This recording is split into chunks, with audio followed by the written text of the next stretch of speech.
What's up, everybody? Welcome to another Foodie Show. Again, Dude Network is powered by Garage Beer. Glad y'all could be here with us. Hey, here we are. What's up, Man, everybody? That was what I was trying to bring to you last week. hey, that was pretty cool, man. That's awesome. That's all right. That's Yeah, all right. I like that. As soon as I get some more, we'll record another one. Yeah, man. Oh, You'll get it in a couple of months. yeah. How you Yeah. doing, buddy? Hey, man. Good. Taking it easy today. Yeah. Been a long weekend.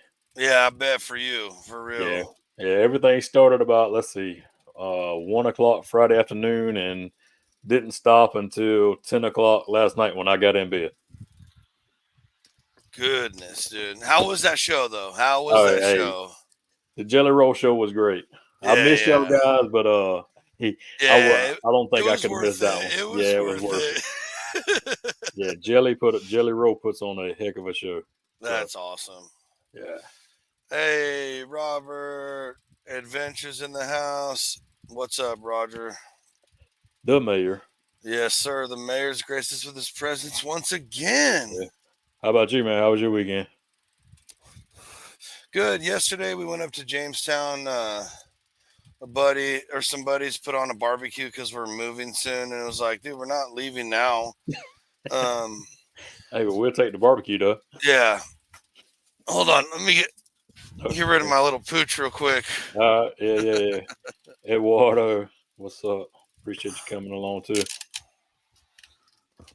Who let the dogs out? That's the age-old question. Yeah. Sorry. And then today, dude, we threw down today. Me and Yeah, my buddy Nate. Yeah, we two chuck roasts. We did some tequila lime wings, some nice. thighs, a spatchcock chicken, a rack of St. Louis, pork belly, fire roasted Brussels sprouts, and some potatoes. Dang. Did y'all I leave feel. anything in the store? Yeah, just a couple things.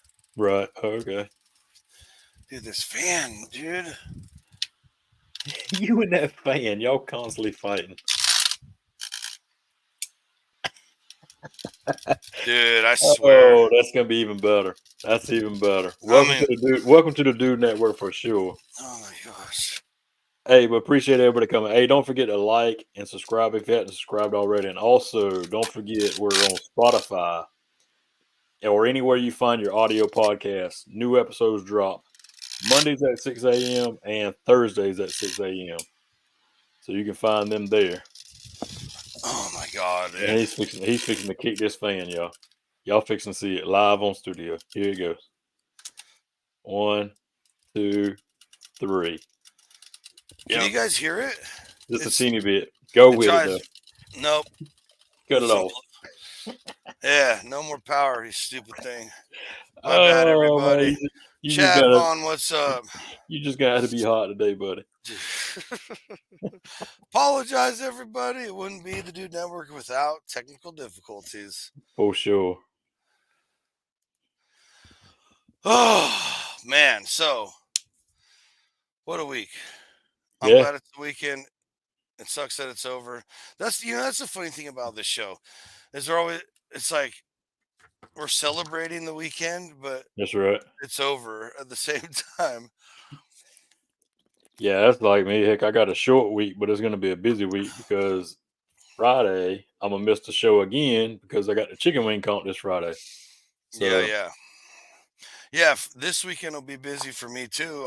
yeah, Friday I leave for that's Vegas to right. go You to leave that too. Yep. festival concert, so which that's gonna be a blast. So Oh yeah, man.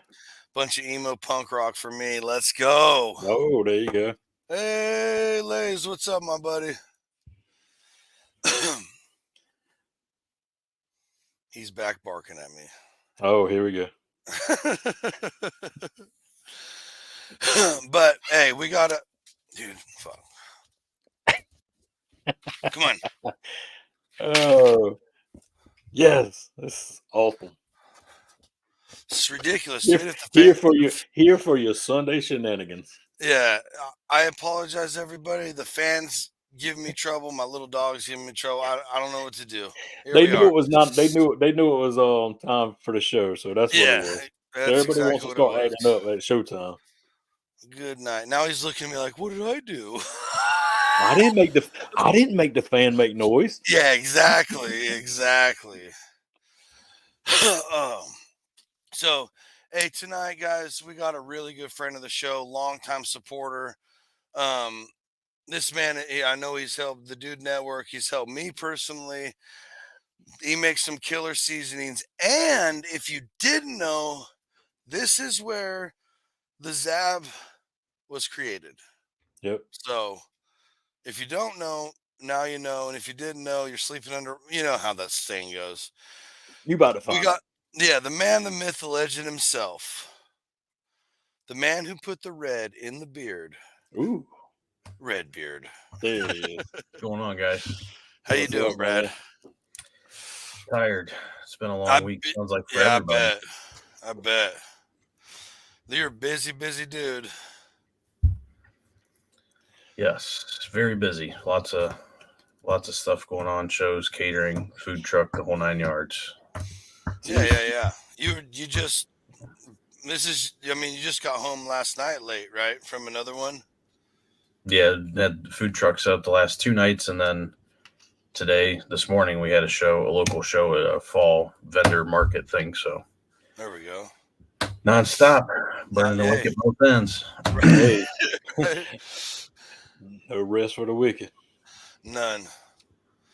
So before we get into all the fun stuff, just tell us how this all started. Tell us how Redbeard got started, how you got into catering, just give us the whole quick breakdown real quick.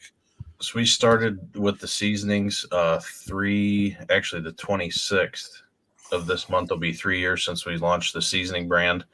Damn. Started with 3 originals: the steak and brisket rub, spicy chipotle, and the pork rub were the first 3.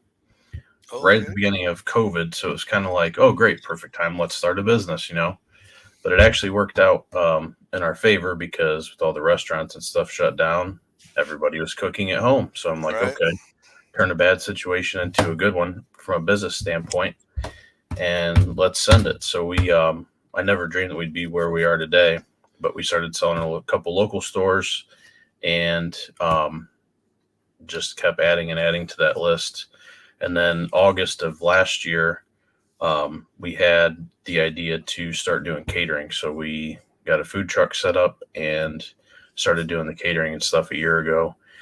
That's been busy pretty much since it started and hasn't shown any signs of letting up either. So booking stuff. Not necessarily a bad thing, right?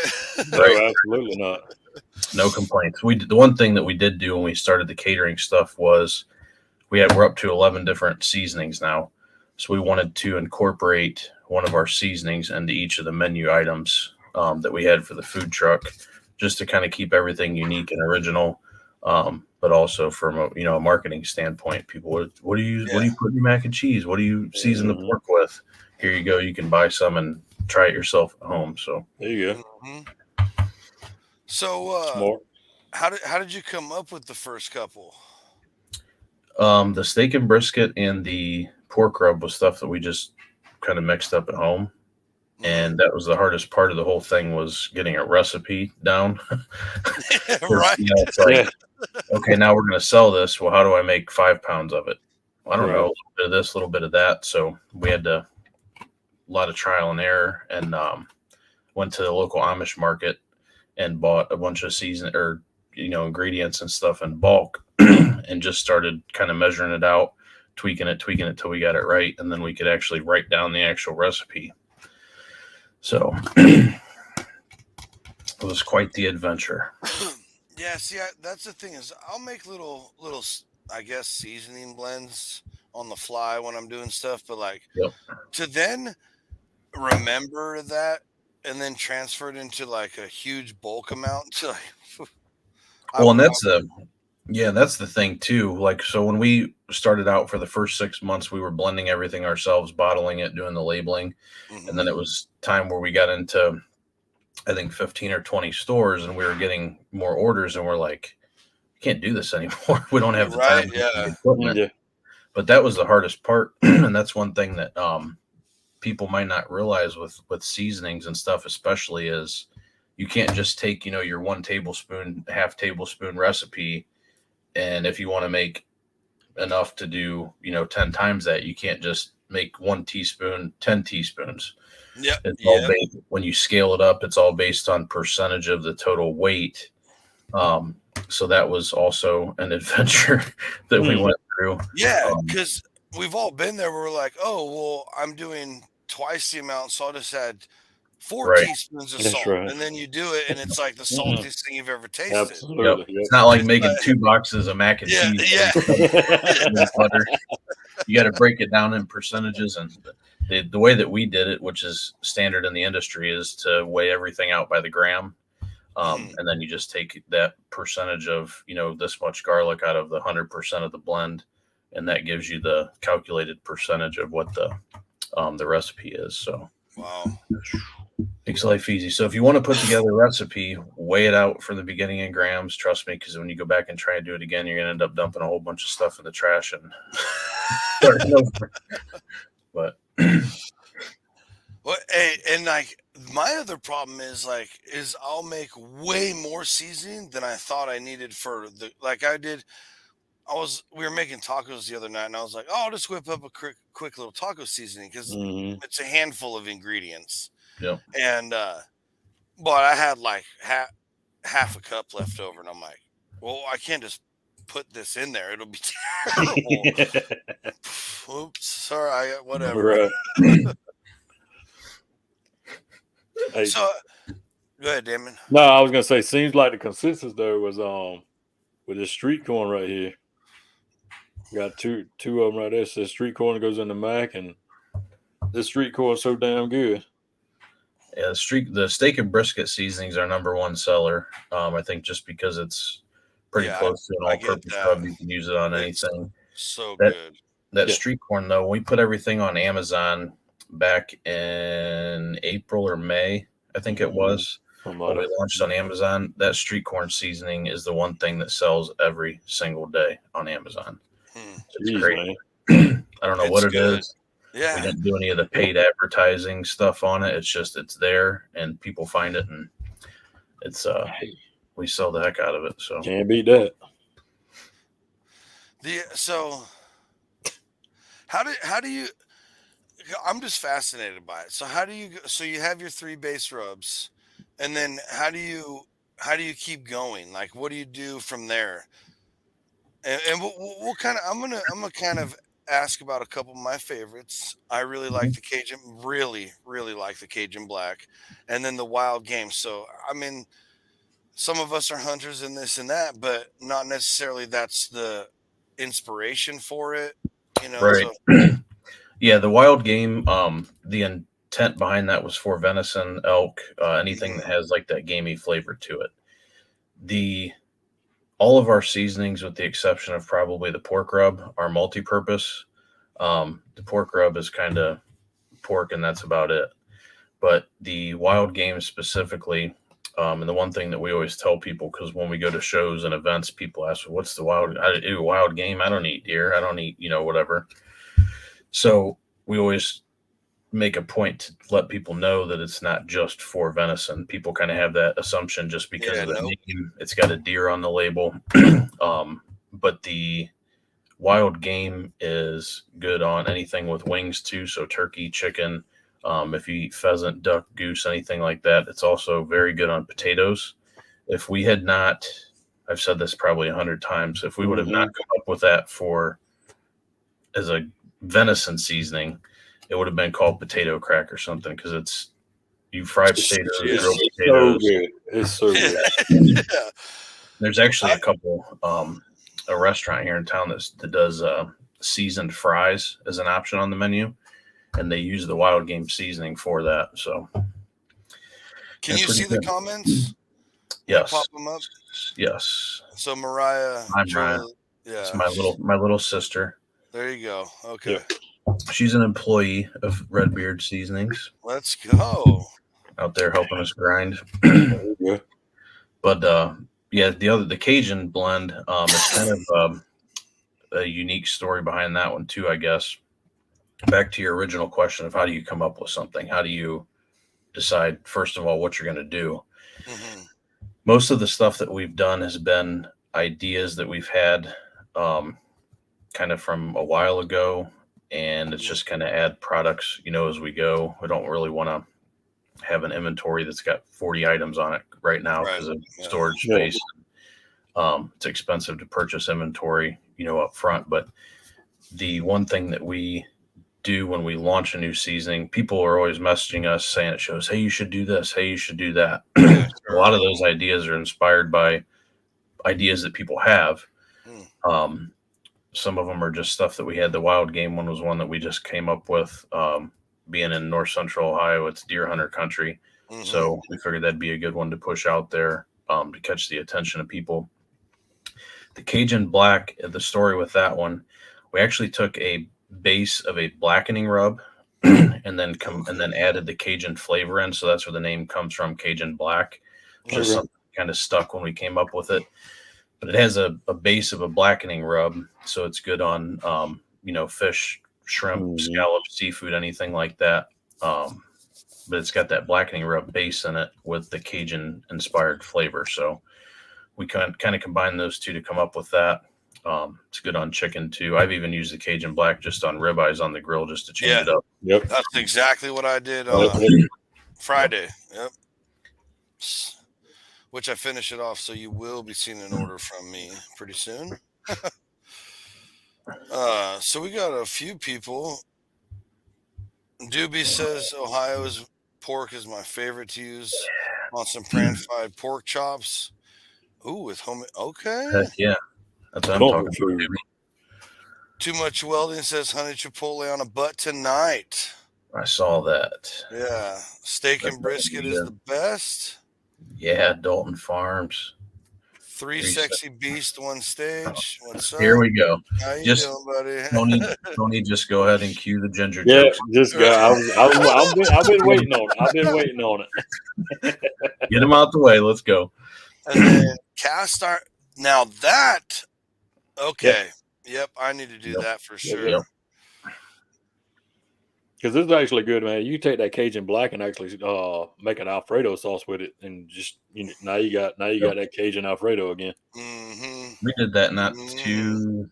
I think it was about a month ago. We did that. We just did Cajun chicken and sliced it up and made like homemade Alfredo. And then the chicken on top of it. Yep, it's good, real good. Yeah. So ever since it launched, most of my Alfredos have had Zab in it. So if you guys are sleeping on that, it's true. Get your shit together. We're working kind of an update with kind of you heard it here first on the Dude Network because we've had a lot of those. There we go. The Zab, we are looking at getting that with a grinder cap on it to make life easy. It is coarse. There's a lot of applications for it, as it is with the coarse plates and all that stuff in there. It's great, like you said, to use as a garnish on pasta or, add it into your Alfredo sauce.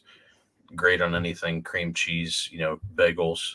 I put it on my pizza because I'm always a crushed red pepper guy on pizza, but I just use Zab now. There's just something about it, but. Oh, be careful. Watch yourself. The boss is here. The boss is here. But so I'm working on the logistics and the pricing on it to get those so it'll actually come with a grinder cap like a peppercorn, like you find a peppercorn grinder. That way you have the option. You can take the whole cap off if you want to use it coarse, or what a lot of people are saying and doing is, they're grinding it down. Like Adventures of a Home Cook just said, I ground mine. Yeah, I have an old pepper mill that I've just put like half my bottle in there. I mean, I cut cucumbers in my avocado lime dips I make. It just goes in it's so good, dude. Yeah, buddy.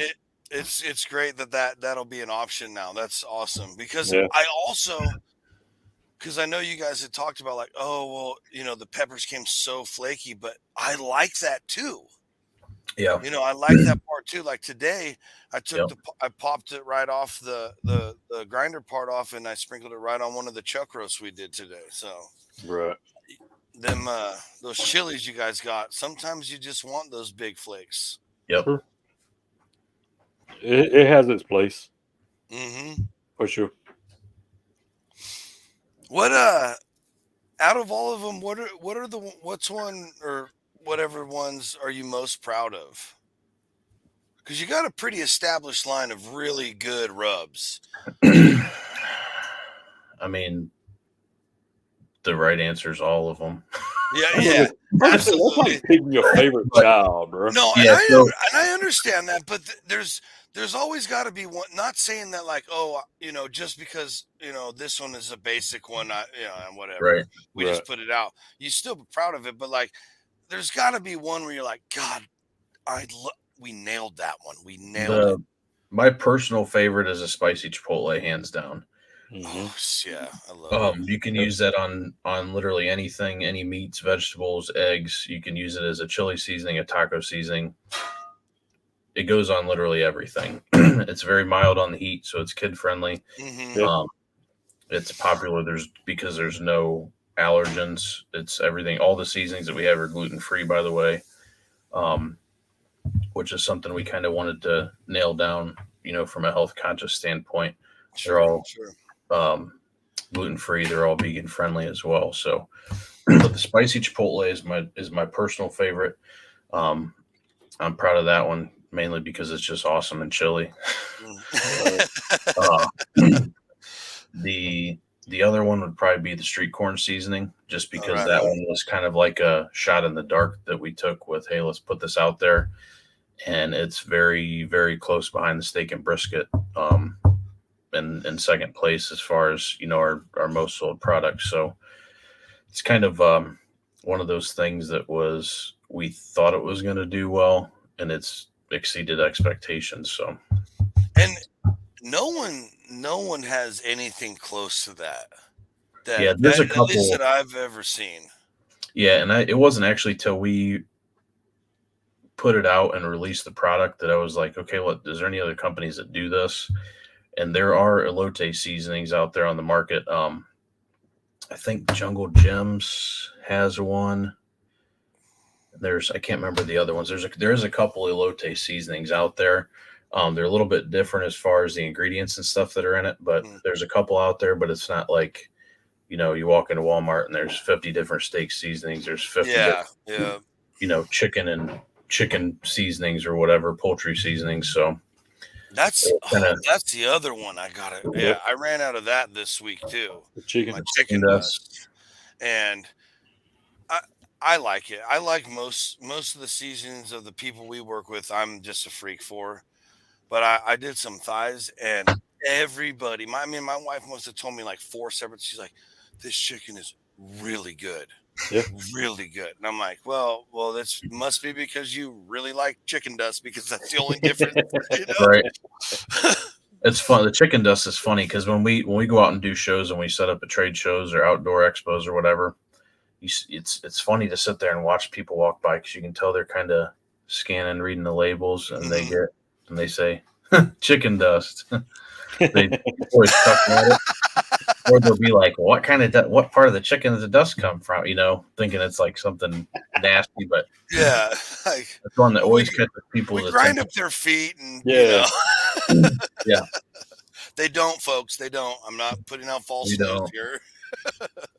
Heard it here first on the Dude Network, right?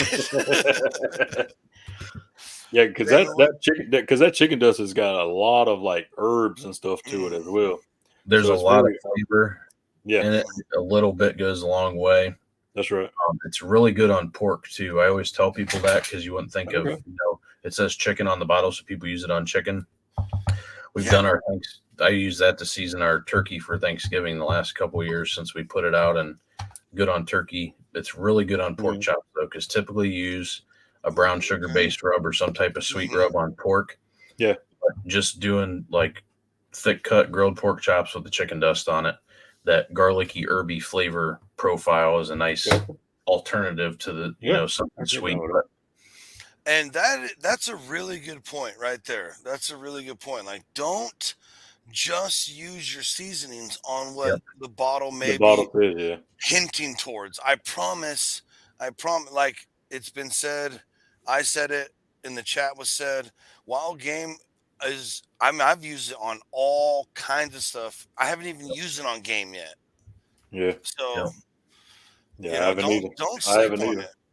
I mean, most of all of our labels have kind of a general synopsis on the left hand side of, use this on this, and this to kind of give people ideas. But that's one of the coolest things I think about having since we've started the company, is you have repeat customers coming back saying, "Oh, I did this with this," or "I used this on this," and it's like, I never thought of that. One prime example, the street corn and the honey chipotle popcorn. People use it on popcorn, of all things. It's just that the honey ideas. chipotle would be good. Yeah, it would be. The ideas that people come up with and the stuff that they do with the seasonings is like, well, damn, that's a good idea. I'm gonna have to try that now. So street corn plus sour cream is a great chip there dip. You go. That sounds incredible. Absolutely. Dalton, yes, that sounds amazing. Keep your ranch seasoning. Right? There's a video that we did of a cold street corn dip, not like a smoked one, that's got sour cream in it, peppers, cilantro, a bunch of other stuff. I'll have to repost that video because it was pretty popular when we posted it a couple months back. But that sour cream dip is definitely very good. Nice. Yeah, I'd probably get rid of that French onion for my regular chips. I'm just thinking about it right now. Like, damn. Also, getting all hungry and everything. You shouted out, gluten free and vegan friendly, but someone else appreciates there's no MSG in there, and that's no MSG in all 11. There's no MSG in any of them.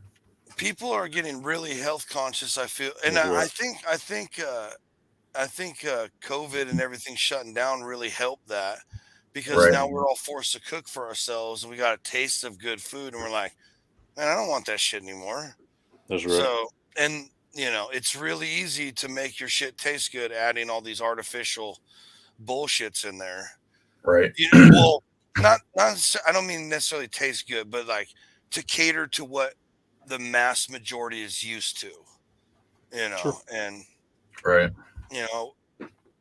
I know for myself, obviously others, we appreciate companies that go out of their way to make serious quality products. And it doesn't cost anymore to do that either from a production standpoint. I mean, you're just taking the raw ingredients that are already in there. And nothing against other seasoning companies that have MSG stuff in it or whatever. In the competition world, there's a time and place for some of that stuff, but we just made the decision from the start, to not use any synthetic fillers or anything, no additives, preservatives, no MSG, and we've stuck with it. And we've been able to do every seasoning that we've released since after the first original 3, to do excuse me, to just keep that thing going. And there's a lot of people out there when we do shows and stuff, they want to know, is there MSG? Is there anything, what's the allergens? Like I see the mayor down there added in about allergies due to peanut allergy. And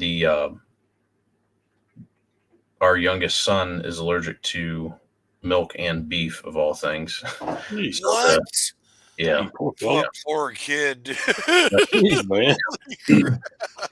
So the whole allergy thing was something that we kind of paid attention to from the start to make sure that we were not putting stuff in there that was any of the big major allergens. If there was, it's not a problem. It's just listing it, and making sure that people know about it. But yeah, absolutely. We tried to keep everything as easy as possible to appeal to the biggest, crowd of people as far as the customer base goes. So, well, and you see, you see that a lot. Like there's none of the ingredients that, I or someone else is allergic to, but then it says, oh, may contain, because we don't give a shit about our processing process, Right. and it's like, well, that's cool. I was really excited about using it. Now I can't. Thank you very much. Right. Yeah. And yeah, and I mean, like some of the allergies have gotten insane. There is, because there's some people that have come up. I've had people ask me about garlic, about onion, rosemary, because they were allergic to that stuff, and everything's listed on the label. But there's been some people that have asked about some. It's like, wow, you not stuff you would think about, Are you allergic? I'm allergic to garlic. I'm allergic. I didn't. This is the first time I've ever hearing that. Yeah. Yeah. So, see, hey, so go ahead. Oh, go ahead. Go ahead, Damon. No, I was gonna say, we talking about all the seasons. We got his website. You want to pull it up real quick? Yeah, pull that up real quick. Let's show it off. Show what all he does have to offer here. Go ahead and share it. I got it pulled up. Share it. So yeah, there they are. There's the zesty. There's the street corn, steak and brisket. Man, what a nice looking website. Bloody Mary. Oh yes, I forgot about the Bloody Mary. Actually won. Yep. You won a big comp over here in California with that. Yeah. Yep. Yeah, that was the Drunken Tomato Awards was the that's what it name was. of the organization out in San Diego, but the Bloody Mary got a gold medal rating out there for that. Oh, isn't that merch? Ooh. Yeah.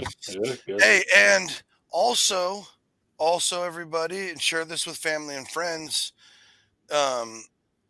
Redbeard's offering the gift box, and they'll do big bulk orders for businesses or all kinds of stuff like that. So definitely something to look into.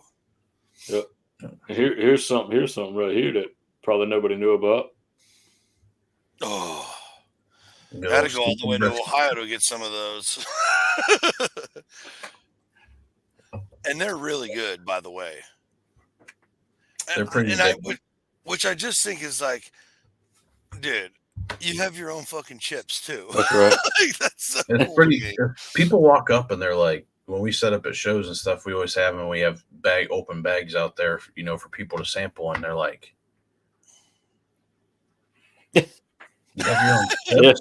Yeah. Like, well, do you make them? But yeah, it was a pretty cool collaboration with a local chip company to get that process up and running. But they're pretty good. They're pretty addicting, and they go pretty good with a nice cold beer. I've tested that a couple times just to make sure I wasn't telling people wrong, steering people wrong. There we go. I only had one problem with them though, and there was one big issue: is there's not enough in that dang bag. Right.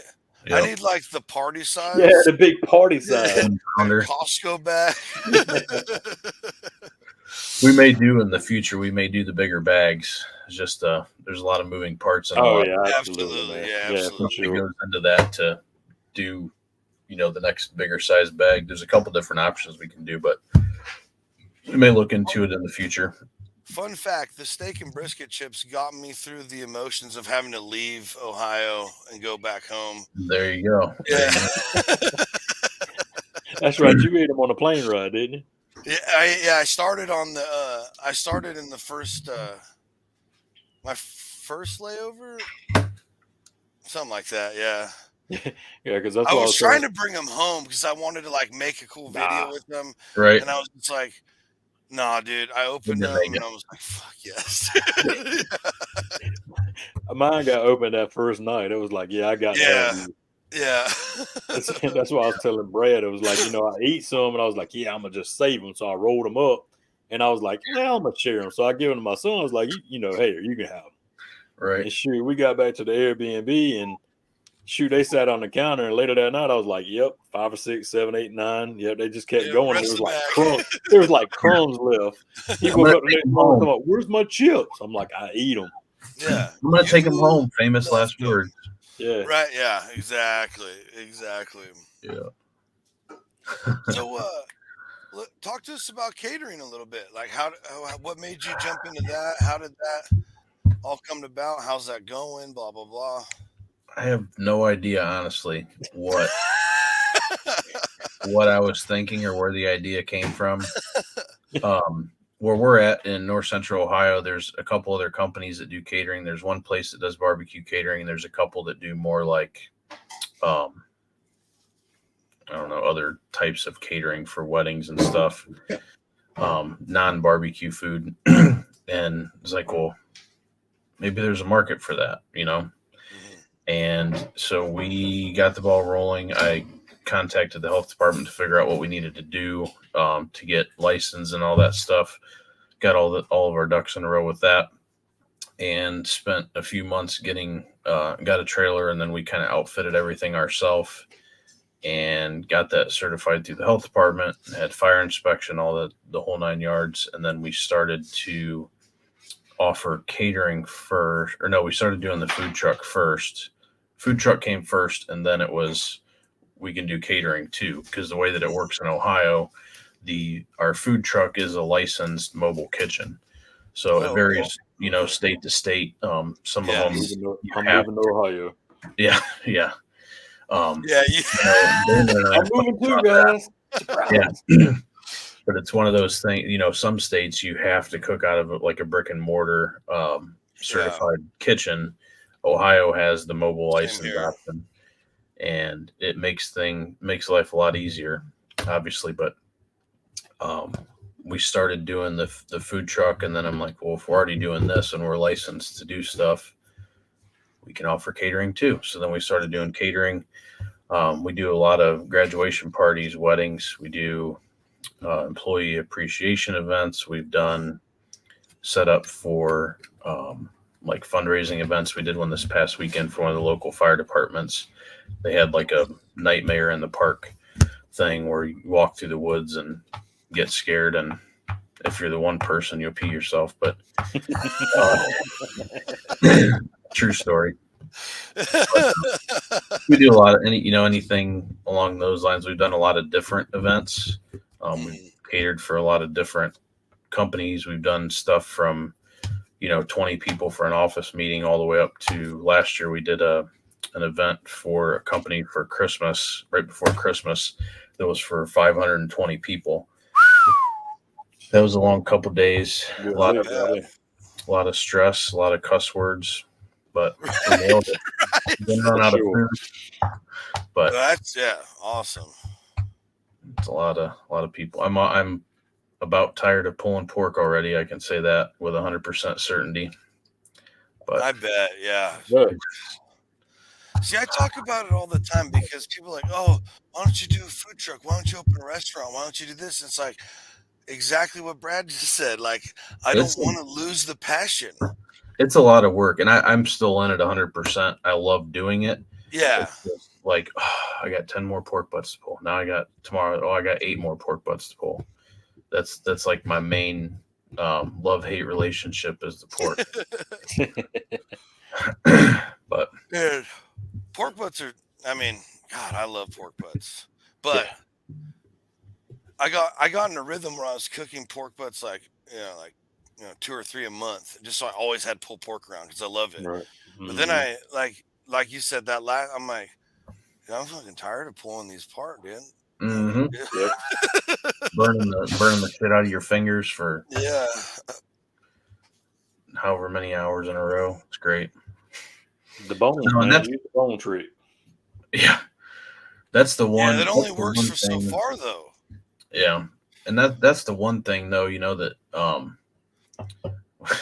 they're so good, Brad. Yeah, that's my dad. He's helped pull quite a few of those. I bet he'll say here in a second he is sick and tired of pulling pork. Love to eat it, hate to pull it. Right. Hey, exactly. Yeah. That's the one thing, though, especially with barbecue food, that people don't realize, and we get a lot of questions about that when we go out and do events. How do you do this? How do you cook your pork? How do you do brisket? That's the one thing that people don't realize is the time in the restaurant industry or anything in the food industry is the amount of time you spend. Poor dad. Poor dad. Yep. He's the guy calling for the crimes now. Right? Yep.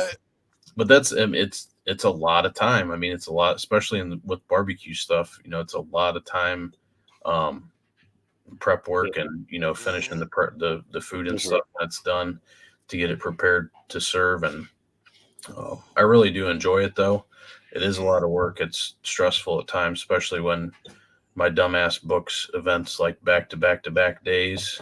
I've done that a couple times, and I'm like, why did I do this? But it's fun. I really do enjoy it. Then you go out and you serve food, or you set up food, and then you get comments from people, or people will be like, hey man, that was really good. It's just the reassurance that you're doing something right and that you're making people happy. Right. Food like its own language with people. Absolutely. And Absolutely. they just seeing people enjoy the stuff that we're putting out there, and then getting more events booked out. Every catering event is free advertising. You're being paid to be there to cook the food or to serve the food. And if you have 200 people there eating, I guarantee that at least one person at some point is going to be like, oh, that red bearded dude. Yeah. That guy. Good. We need somebody to do a graduation party. So it's all free advertising, basically. Like Adventure said, that's unpaid time. If I had to add up all the hours that and pay myself hourly, I'd be like $10 billion in the hole probably. Right. Well, and you brought it up, like there are people who just don't get it. Yep. Like they're like, oh man, this is good. Like like, oh man, Right. I want, or whatever. And you're like, dude, I spent 12 hours smoking that thing. Like, you don't understand That's what it took. Yep. And that's the thing too. It's not people not having the idea about the time and effort that goes into doing stuff like that. It's not because they don't care. It's just pure ignorance of they just, if you haven't done it. Mm-hmm. And it's like, well, damn, I didn't think about that. Like, I've had people look at me and they're like, it takes 12, 14 hours to cook pork butts. And it's like, yeah, how we do it. Yeah, it does. It takes forever and it sucks. Like, sure, I could put it into a crock pot for whatever hours and and you'll probably eat it. But like, this is, people they come back because you offer something different. That's right. It's not the boiled pork or the baked pork or the slow cooker pork that they're just pumping out at, mom, whatever, Chuck and Harry chain places. Like, this food has been loved on, basically. Like, I'm doing this. This is a labor of love. We make it this way because we love it this way, and that's only the way I would like to put it out. But that takes time. Yes, it does. Exactly. And it's time working. It's hours missing sleep, hours away from kids and family. There's a lot. And, if you're not doing it full time, like, I'm also doing this while I'm working my job. It's a lot. Yep. Absolutely. And I mean, you guys know more than I do about that. I just, every once in a while I'll cook for a party or something, like family, really. So it's like, at the most, like 20, 30 people, and it's no big deal. Yeah. Right. I've never had to worry about 500 people. Yeah, I ain't reached 500 yet. Oh, do it just for the experience. No, man, no. I'll stop at 325. I'm good. It's just, someday I will. It's I think I want it, but and cooking for that many people, it's like you obviously plan out what you need, how much meat you need. Your raw weight versus your yield after everything's cooked, what you're losing, and fat weight and all that stuff. And it's like you calculate everything out, you buy it, and then as you're sitting there putting on the smoker, it's like, this isn't enough. I'm running out of food. It hasn't even, the stuff is still at like 34 degrees, just going in the smoker, and you're already convincing yourself, I'm running out of food. I'm screwed. I'm going to look like an idiot. I'm running out of food. And then you go back 2 hours later and you check on it and you're like, should I run and grab like 2 or 3 more pork butts just to be safe? And then you talk yourself out of it. And then you go back and pull everything off, let it rest. And you're like, I should have cooked like 3 more pork butts. Yeah. Absolutely.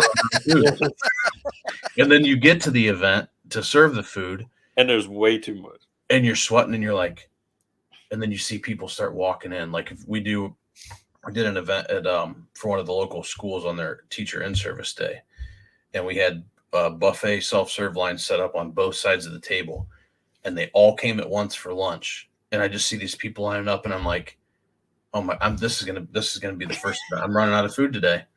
You know, I'm gonna look like an idiot. They're never gonna have me back. And it's like, oh shit. But then it's like at the end of the day, you're like, oh, there's a whole pan of pork left. That's right. Perfect. I told you, you know. Yeah. I'm good. I got it. Yeah. I do know what I'm doing. Yeah. I've been there, done that. Yes. It's yeah, like Eduardo Barbecue said, trim time alone you'll want to quit. There's a lot of prep work that goes into it, especially with briskets and stuff. But yeah, and it is an internal battle right there. Just trimming, getting everything prepped. You're like, I don't want to do this anymore. Yeah. And this, like this is a real deal, especially for us home cooks. Right. It's a big problem. For caterers, now you have to add $2, $3, $5 extra each plate, each head, however you're calculating, just to offset for a fucking butter cost. I always tell the guy at we get all of our pork and stuff and some other stuff through GFS. Every time I go in there and the one manager dude's working, he's like, oh, the $1,000 club's here. And every time I go in there, I spend at least $1,000, you know. But stuff's expensive.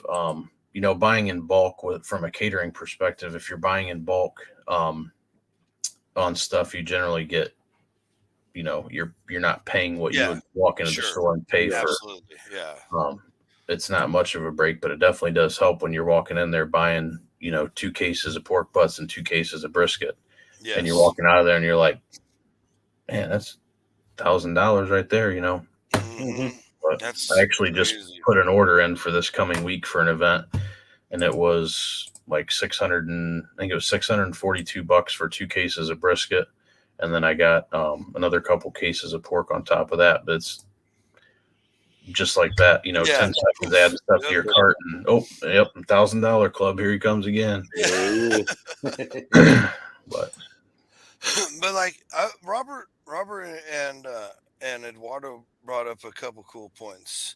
Like, this is very true. Barbecue life balance is a real thing. And 100%. Robert said barbecue life balance for sure. It's a whole different breed of person. And I tell people that constantly. They're like, oh, you know, I've had friends over and over again be like, you know, like, oh, you know, I think I'd like to do that. Like, I could cook that. And I go, dude, you absolutely 100%. Anybody. I'm not reinventing the wheel. Like me and Damon always say, we're not reinventing anything here. Nope. Yep. But are you going to sit out all night and make sure you don't lose temps so that stuff, like pork butts are very, very forgiving. We know this. But right. Beef and brisket, dude, if you have like minor temp swings of 20 degrees, it'll wreck it. Or it'll take you 4 more hours than you planned. Right. And, timing is a big factor too. You can cook one brisket at a time. You can buy 10 briskets. You can season them the exact same way, cook them at the exact same temperature for the exact same amount of time, and they're going to come out different. You're going to have every single one will be different. Yeah, one's going to be done 2 hours earlier than the last one. One's going to take 2 hours longer. One's going to come out perfect. One's going to be, you know, not perfect. Tender, you may like. But that's absolute fact.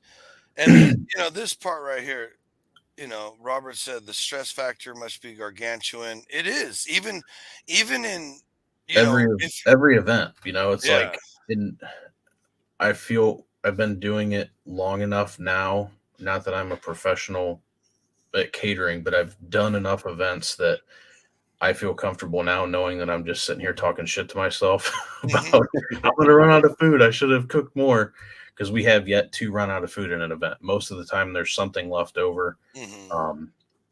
And we always plan, if it's 100 people, I'm cooking for 120. I always add, right. The higher the amount of people, the less the percentages. But at 100 people is what I quoted, what they're planning on. I'm cooking 20% more. And I always build that in. Because if you don't, I mean, and pork is different too. I've bought pork before, and it's been, it's the different brands or different cuts, boneless versus bone in. You get different yields out of pork.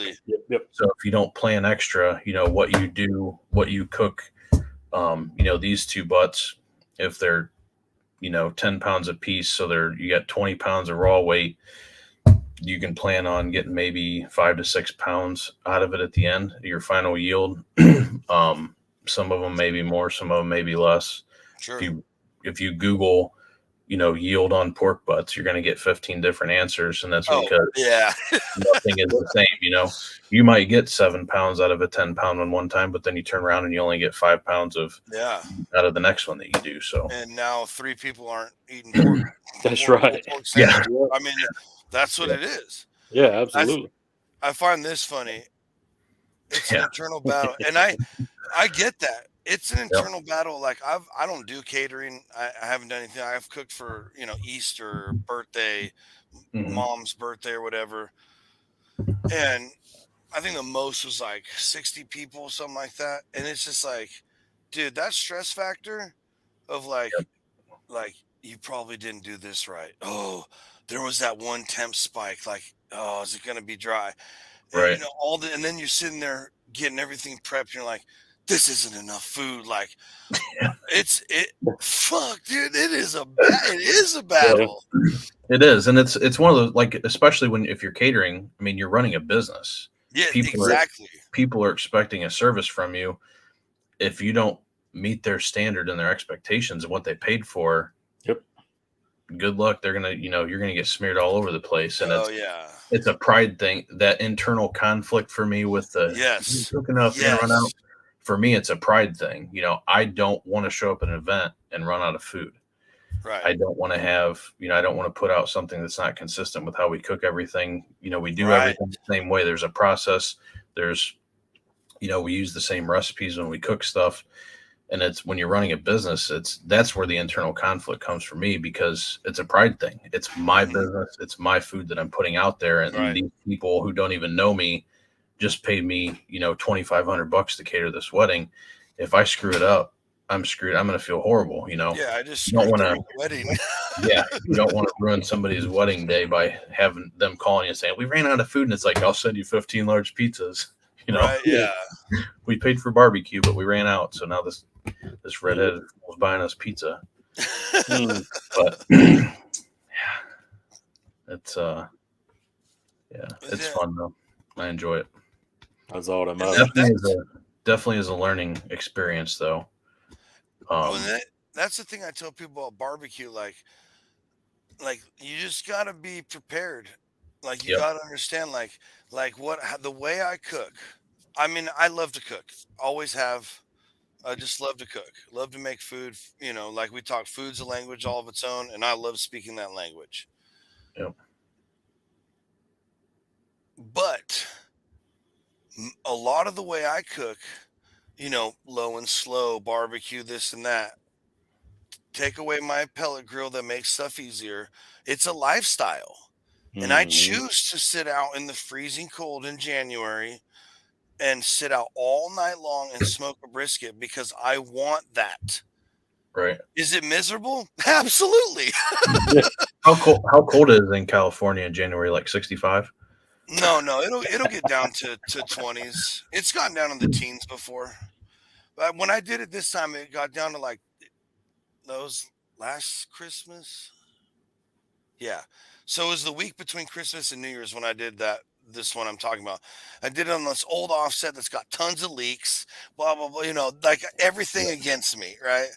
And I was out there like laying like this against the firebox, like, and when it was finally done and I'm taking it and my wife's getting up for the day And she's like, Yeah. "Oh, that smells so good." And I looked right at her and go, "I don't think this is fucking worth it." Like that was my attitude. Yep. But it was worth it, and it was so good, and I was so happy and so proud of myself. But like I was still committed. I never once during that process was like, I should just go to bed. Like, I'll put it Right. in the crock pot. I'll figure out a way to save this. Never once did that enter my mind. I just kept putting wood in and staying out there and watching videos or whatever. That because I knew this is what it takes. And I had a pork butt one time on that offset, and I was like, all right, I'm gonna ramp it up like 275, keep it hot, I'll cook it. It's gonna take a little longer on this old rickety thing, but I'll get it done. And come 16 hours, it's like 2, 3 in the morning, and I'm like, dude, I have to go to bed. I have to do something for like an hour and a half in the morning at like 6. I have to go to bed. And I'm like, Not dude, today. I don't know what to do. So I literally in the firebox, I built like a snake train, like you would in like a web or something. And I got a big old fire stoked in this fire pit I had, and I pushed it as close as I could to the body of it, the cook chamber, so that the metal wouldn't keep freaking cooling off. And I woke up at 6 in the morning, like didn't forget about it, but I woke up late and I ran and I did my thing real quick. I came back and it was still like 100 and something degrees in there. So I just fired it right back. And now, yes, go ahead and bury me, internet. I don't give a rip. That's what I gotta say.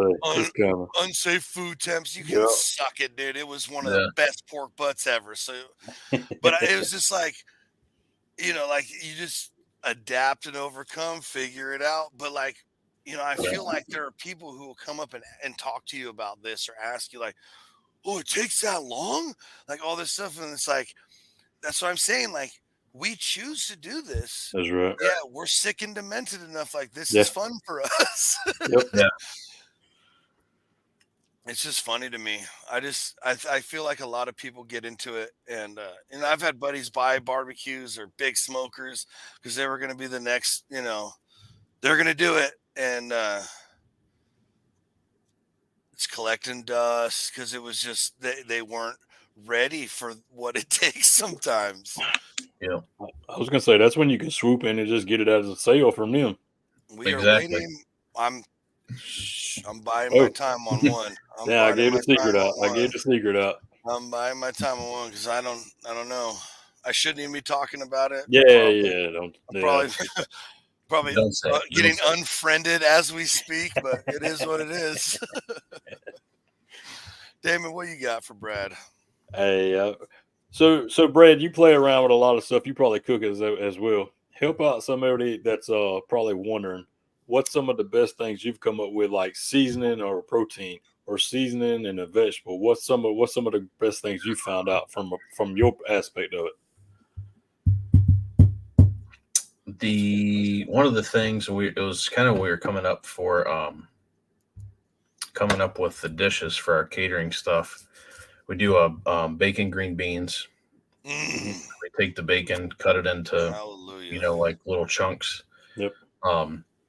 Cook that up and then add it in. But the steak and brisket seasoning with the bacon and the green beans together is just a whole flavor experience in and of itself.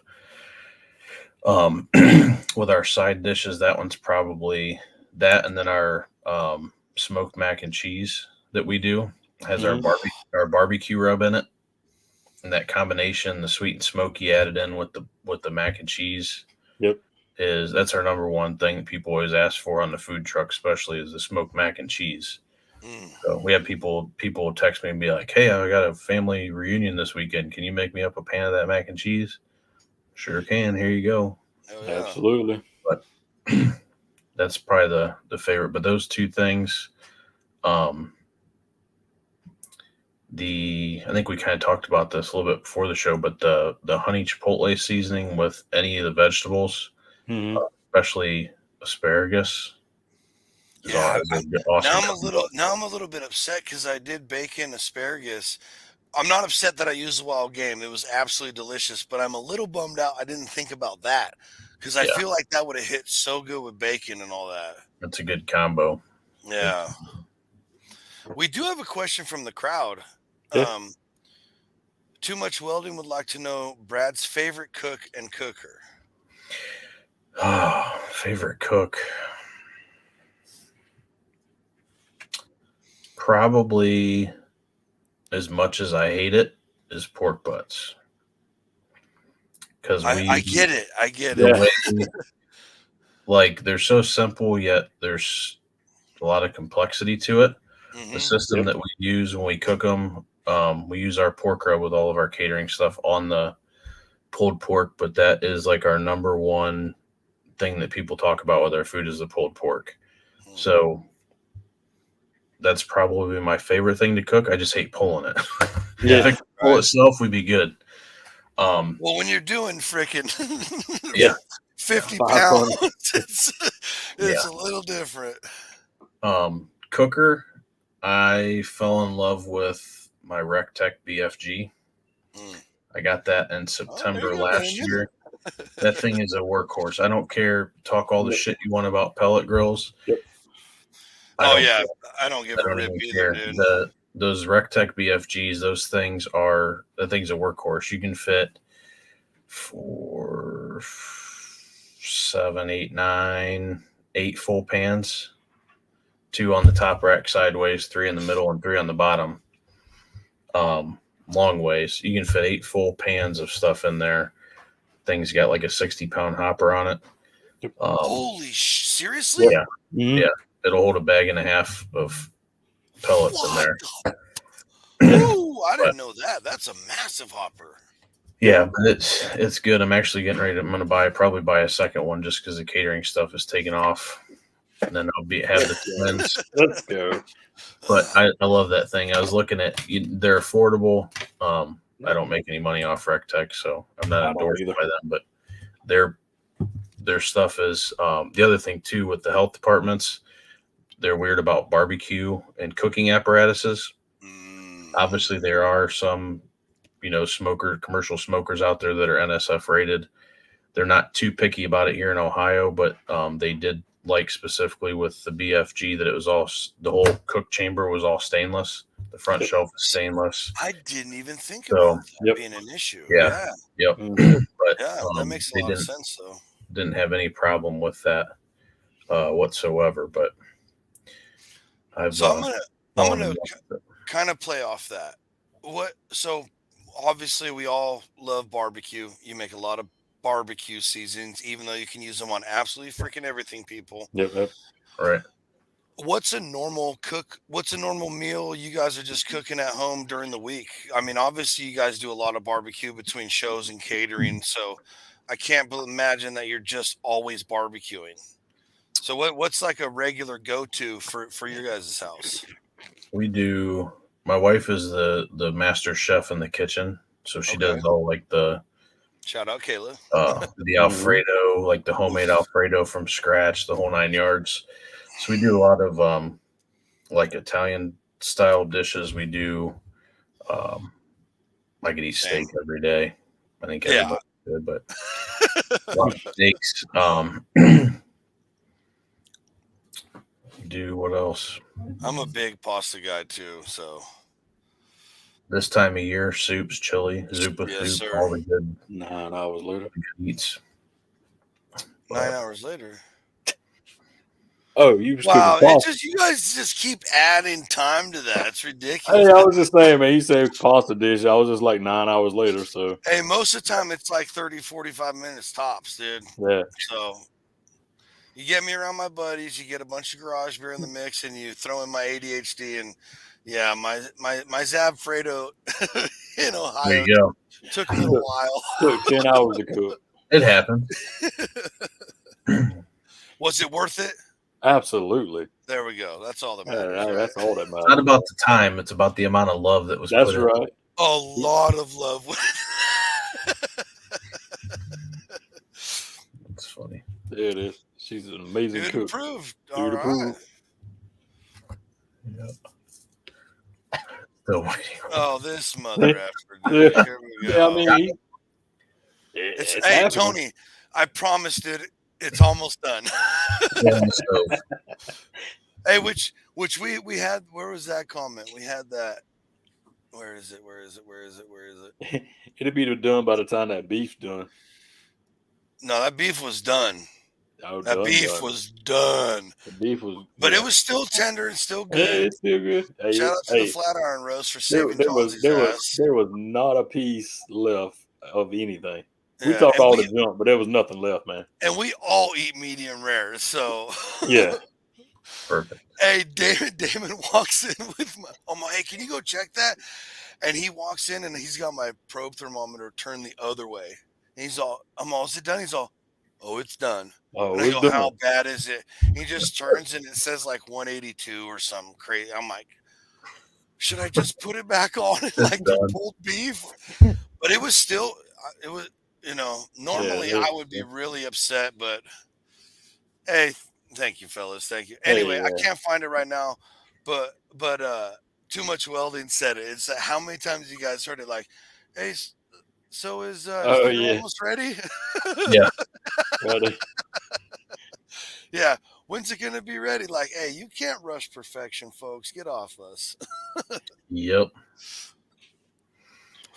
Ooh, that actually brings up a good question. So how do you transfer that into catering and events and stuff? Like, have you just gotten really good at knowing your times and your cookers and all that? Because that's one thing I struggle with.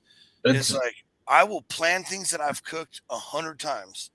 Like I've done numerous pork butts. But every once in a while I'm like, this one will be done here, and it's done 3-4 hours later. Or it's done sooner. I'm like, okay, well, I got to keep this good for a while. Yeah. Yeah, it's a lot of trial and error. Okay.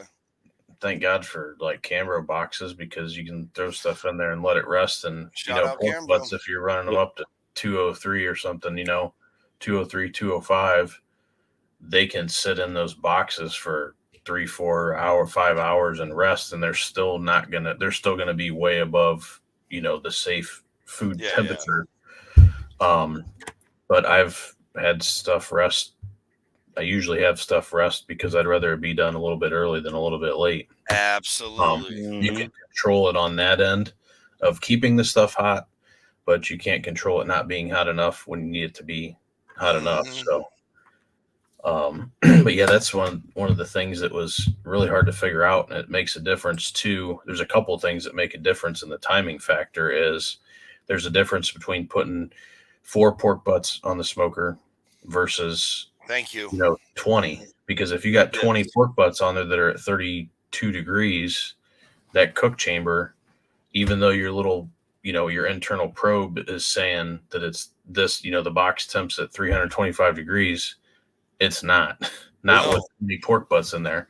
And so that's a big factor in timing. It's going to take, the more meat you have on there, the longer it's going to take. The other factor, especially being in north central Ohio, is the weather. I mean, smoking something in mid-July when it's 95 degrees, versus smoking something. I can't even with that.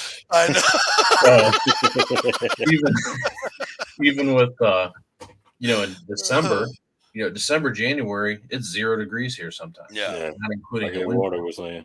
So when you're smoking stuff, that's a huge factor. And first of all, you're burning more fuel. Second of all, your box temp is not staying, it's consistent, but it's 20 degrees lower at consistent. Yeah, it's fighting the outside of cooling it constantly. It's a timing thing. So, and that you brought up a good point. The more meat, like heat is measured in energy as BTUs. And so if you have a cook chamber that is producing 250 degrees on one pork butt, all the BTUs go to that pork butt. To that one, yep. But if you split all those BTUs up against 5, 10, 20 pork butts, that's adding not minutes, hours onto cooks. Yep. And this is again all that stuff about it being a lifestyle and understanding like this isn't. Look, if you just want food now, don't get into barbecue. Don't get into low and slow.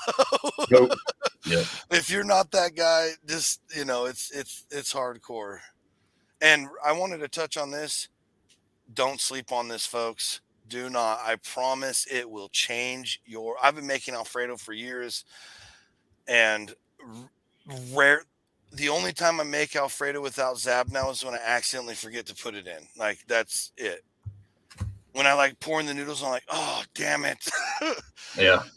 Like little secret, my secret ingredient, and you should everybody should know this, but like a couple taps of nutmeg into your Alfredo. Okay. Not enough to give it like that Christmassy cooking spice, nothing like that. But it just, I'm telling you, it changes everything. Zab has now replaced that. Ah. Yes. So And it's replaced pumpkin spice everything too. it. Don't you dare. Don't you dare. Don't you dare. Love you, Johnsy. Okay. Hey, I'm a basic bitch when it comes to it. All right. All right. It's fine. No judgment. It's fine. Yeah, okay. BTU, British Thermal Unit. Even though we kicked their ass in the revolution, we still have to pay attention to it. Right. Roger coming in with the facts. Love it. Yeah, love it. So I gotta bring it up, dude. We gotta bring it up. Put some Zab on some crepes, he's saying. Fun fact. Do you remember that story about the crepe? Oh yeah. That was a good day. Good day. I love it when Uncle Tony comes to visit. It makes delicious pancakes. That's what I was gonna say. Do the kids still hate them though? I mean, oh no. Because they just liked them that day. Yeah, they're cool with him coming. They just don't want. Him to cook anymore. They love Tony. They always say, "Hey, hi" on the phone, but just they were not a fan of the crepes. That's all.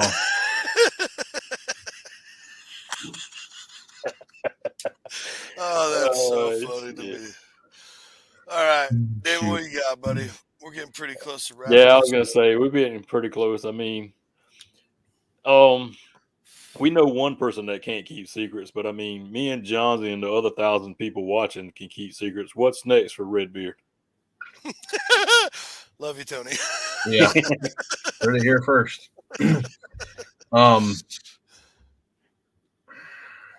There's nothing really new on the horizon right now. Right. Just fine tweaking what we're doing, getting into more stores. We're trying to get into some distribution networks.